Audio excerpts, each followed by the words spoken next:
कक्षा 8वीं की वर्कशीट संख्या 4 है। ज्यामितीय संरचनाओं का परिचय भाग पार्ट 2। इसमें हम त्रिभुज के प्रकार जानेंगे भुजाओं के आधार पर और कोण के आधार पर। उसके बाद हम जानेंगे चतुर्भुज के आकार और उनके गुण क्या हैं। ठीक है, और उसके बाद कुछ क्वेश्चन है। तो हम करते हैं वर्कशीट संख्या 4। तो त्रिभुज के हम प्रकार बताएंगे। तो दो बेसिस हैं उनके प्रकार पता करने के लिए। एक तो है भुजाओं के आधार पर, एक है कोणों के आधार पर।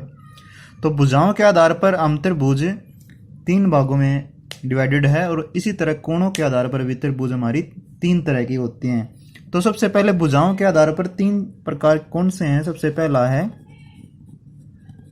समबाहु त्रिभुज। समबाहु त्रिभुज वो होती है जिसकी तीनों भुजाएं बराबर होती हैं। यहाँ दिख भी रहा है सम का मतलब समान, बाहु भुजाएं, यानी ये 3 भुजाएं जिसकी बराबर होती हैं, ये तीनों साइड बराबर होती हैं, उनको हम समबाहु त्रिभुज कहते हैं। उसके बाद आता है समद्विबाहु। नाम से ही क्लियर है, यानी जिसकी 2 भुजाएं बराबर हों, जिसकी 2 भुजाएं आपस में बराबर हों, यानी ये कोई भी 2, उसको हम कहते हैं समद्विबाहु त्रिभुज। उसके बाद आता है विषमबाहु।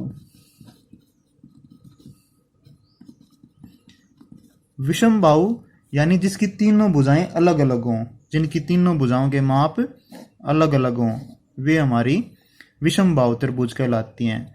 तो ये तो हमारी त्रिभुज थी भुजाओं के आधार पर। अब आते हैं कोणों के आधार पर। कोणों के आधार पर भी हमारी 3 तरह की त्रिभुज होती हैं। एक तो होती है न्यून कोण त्रिभुज। न्यून कोण त्रिभुज यानी जिसमें सभी कोणों का माप 90 डिग्री से कम हो, जैसे कि ये हमने बना दी। इसमें तीनों कोण हमारे 90 डिग्री से कम के होंगे। उसके बाद आता है समकोण त्रिभुज। समकोण त्रिभुज वो त्रिभुज होती है जिसमें कोई एक कोण हमारा 90 डिग्री का होता है। ऐसे फिगर बनेगी, ये हमारा 90 डिग्री का हो गया, इसको हम बोलेंगे समकोण त्रिभुज। उसके बाद आता है अधिक कोण त्रिभुज। अधिक कोण त्रिभुज जिसमें कोई एक कोण हमारा 90 डिग्री से ज्यादा हो, वो हमारा अधिक कोण त्रिभुज कहलाएगी। जैसे कि ये हमारा 90 से ज्यादा हो गया, मान लो कोई भी हो गया, ये 110 का हो गया। तो ये हमारी त्रिभुज के प्रकार हैं।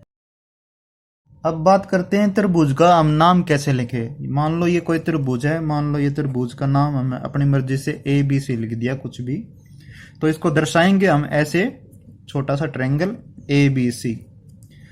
आप इसको ABC लिख लो, या BAC लिख लो, या CAB लिख लो, आपकी मर्जी है, कोई भी अल्फाबेटिक आप यूज करते हैं। अब मान लो ये एंगल हमने दर्शाना, ये कोण कौन सा है, तो इस कोण को आप कैसे दर्शाओगे। एंगल ABC, ये एंगल का निशान है, ये B के ऊपर है, तो ये हमारा B हमारा बीच में आएगा, A और C फर्स्ट और लास्ट में आएंगे। मान लो ये दिखाना हमने, तो इसको हम दिखाएंगे BAC या CAB। A हमारा बीच में आया। मान लो ये दिखाना हमने, तो ये हो गया ACB या BCA। इस तरह से आप त्रिभुज के नाम और कोण पता करेंगे। अब हमारे पास ये चतुर्भुज है। चतुर्भुज का यानी 4 भुजाएं जिसकी होती हैं 1, 2, 3 और 4। ठीक है, चतुर्भुज में 2 विकर्ण भी होते हैं हमारे, आमने सामने वाले शीर्ष को हम मिला देते हैं। ये विकर्ण हो गया AC और ये विकर्ण हो गया BD। 4 साइड होती हैं। पहली साइड का नाम हो गया AB, ये हो गया BC, ये हो गया CD और ये हो गया DA। और विकर्ण के नाम हो गए AC और BD। 4 कोण होंगे, ये हो गया कोण, ये और ये। तो चतुर्भुज भी हमारी कुछ और हैं, जैसे कि ये हमारे पास ये आकृति है, इस आकृति का नाम है समानांतर चतुर्भुज। समानांतर चतुर्भुज। समानांतर चतुर्भुज वे होती हैं जिनकी आमने सामने की भुजाएं समानांतर हो, जैसे कि ये हो गई। ठीक है, इसको मिला दिया, ये समानांतर हो गई। आमने सामने की भुजाएं समानांतर होती है और आमने सामने के कोण भी हमेशा बराबर होते हैं। ठीक है, चतुर्भुज में जो चारों कोणों का जो जोड़ होता है वो 360 डिग्री का होता है। उसके बाद आता है वर्ग। वर्ग में आमने सामने की भुजाएं समानांतर तो होती हैं लेकिन चारों भुजाएं बराबर भी होती हैं, चारों साइड बराबर होती हैं और प्रत्येक कोण जो है वो 90 डिग्री का होता है। ठीक है, उसके बाद आता है आयत। इसमें आमने सामने की भुजाएं समानांतर भी होती हैं और बराबर भी होती हैं, ये आमने सामने की भुजा बराबर होंगी। वर्ग में क्या था, वर्ग में चारों भुजाएं बराबर थी और आयत में क्या है, आयत में आमने सामने की भुजाएं बराबर हैं और प्रत्येक कोण हमारा 90 डिग्री का है। और अंत में हमारे पास क्वेश्चन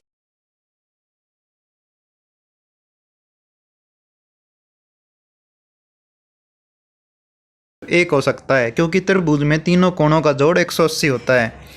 दूसरा प्रश्न है, क्या त्रिभुज के प्रत्येक कोण 60 डिग्री के से कम हो सकते हैं? 60 डिग्री से कम नहीं होंगे। अगर 60 डिग्री से कम होंगे तो फिर इनका जोड़ 180 कैसे बैठेगा, नहीं बैठेगा।